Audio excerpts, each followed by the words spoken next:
Have you ever heard of the phrase, do it for the culture? A lot of times, when we doing stuff for the culture, we never assess the culture. And what does that mean? Coming from my upbringing, being raised by a parent that was an addict and in and out of jail due to lack of emotional intelligence and also having a drug addiction, which I admit jail wasn't the best place, but that's what our society does with people who struggle with drug addiction. So when you standing on business and doing things for your culture, it's time to assess that culture. So how do you define culture? Culture is like the ways of life, the beliefs, things that are passed down from generation and generation.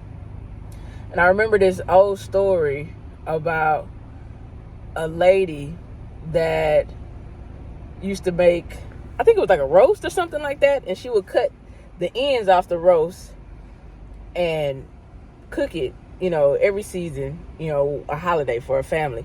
And one time her child asked her, "Hey mom, why do you cut the ends off of the ham?"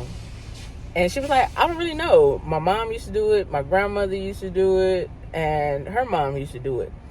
And so she was inspired to find out why. So she called her mom and said, "Hey mom, why did you cut the ends off of the ham?"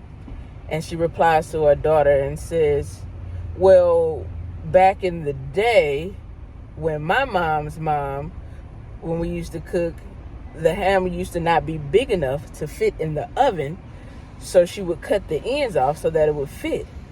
So here we are in the 20th century, and she's still cutting the ends, even though the ovens have gotten bigger.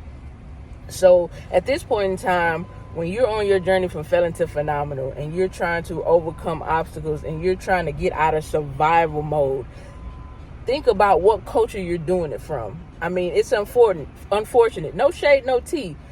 But how can someone in your family or in your life teach you about graduating, teach you about perseverance, teach you about overcoming, teach you about achieving goals if they've never done it?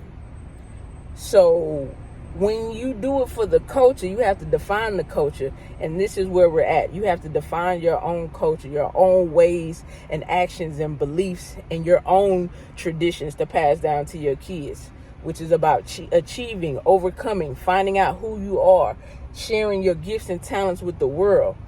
So next time you say, "I'm doing it for the culture," you can say what that culture is. And it's not just carrying on past traditions, which is past traditions of people being in and out of the criminal justice system, people not achieving goals and just struggling, paycheck to paycheck. So be mindful of what culture you are holding down, perpetrating in this time in your life.